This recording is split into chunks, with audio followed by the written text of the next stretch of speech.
पुनः आप सबका हार्दिक स्वागत और अभिनंदन। मानव मात्र के कल्याण और हितार्थ जो संगठन सतत सक्रिय है, जो सामाजिक समरसता के लिए प्रतिबद्ध है, जिसकी नीतियां सेवा, करुणा, पारस्परिकता, सहानुभूति जैसे जीवन मूल्यों से संचालित होती हैं, ऐसे राष्ट्रीय स्वयंसेवक संघ के लाखों समर्पित स्वयंसेवक राष्ट्र निर्माण में लगे हैं और भारत को परम वैभव संपन्न बनाने के लिए कृत संकल्पित हैं। परम पूज्य आद्य सरसंघचालक डॉक्टर केशव बोलेराम हेडगेवार जी ने सन 1925 की विजयादशमी के दिन संघ की स्थापना की। समर्पित भाव से व्यक्ति निर्माण के महती कार्य को लक्षित कर संघ के स्वयंसेवक देश समाज के प्रायः सभी क्षेत्रों सेवा, विद्या, चिकित्सा, छात्र, मजदूर, राजनीति में राष्ट्र सर्वोपरि के मूल मंत्र को जीवन का ध्येय मानकर प्राणपण से जुटे हैं। संघ दुनिया में अपनी तरह का अकेला संगठन है। पिछले कुछ समय से संघ को जानने की और गहराई से समझने की जिज्ञासा बढ़ी है। राष्ट्रीय स्वयंसेवक संघ क्या है, कैसे काम करता है, इसने कैसे एक वटवृक्ष का रूप धारण किया, कैसे यह विश्वव्यापी हो गया, ऐसे अनेक प्रश्न निरंतर लोगों के मन में उठते रहते हैं। इन शंकाओं का समाधान करने, संघ की कार्य पद्धति को समझने, संघ को और निकट से जनवाने की दृष्टि से संघ के वरिष्ठ प्रचारक माननीय सुनील आंबेडकर जी ने यह पुस्तक लिखी है। आंबेडकर जी को तथ्यों की गहरी समझ है, इसी कारण से वे विचार की स्पष्टता और उसके विस्तार दोनों पर ध्यान केंद्रित करने में सफल हुए हैं। एक स्वयंसेवक के रूप में उन्होंने शाखा पद्धति में कार्य किया है और उसे अपने जीवन में जिया है।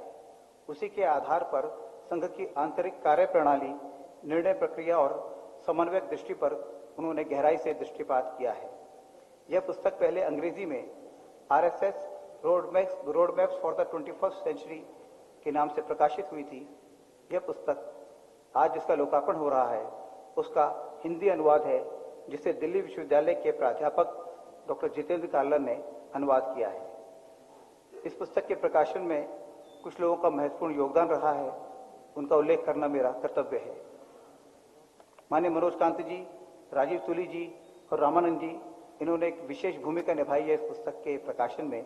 मैं उनका हृदय से धन्यवाद भी करता हूं और स्वागत करता हूं। पुस्तक पर संक्षिप्त टिप्पणी के लिए मैं सबसे पहले आमंत्रित कर रहा हूं वरिष्ठ स्तंभकार श्री नरेंद्र भदौरिया जी को। आइए नरेंद्र जी।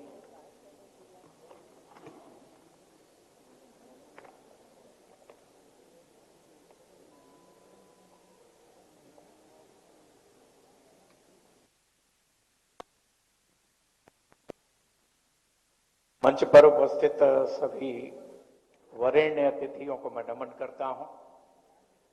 इस सभागार में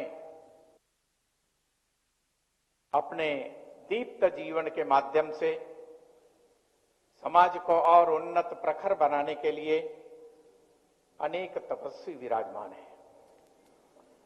अपना जीवन सुगठित सुव्यवस्थित बने, यह हम सबका लक्ष्य होता है।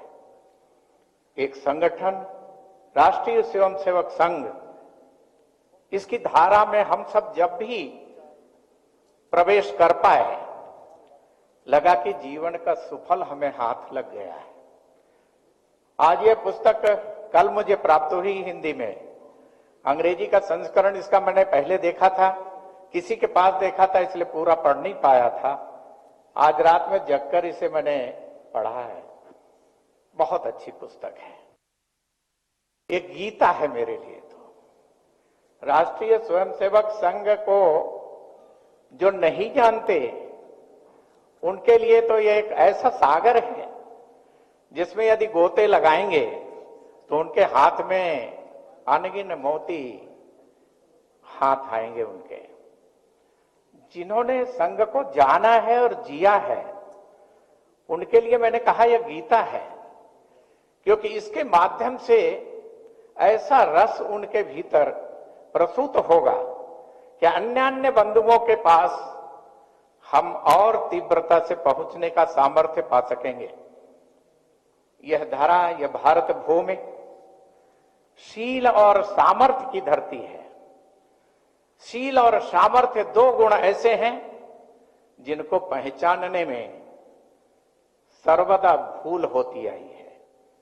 विश्व नहीं जान पाया।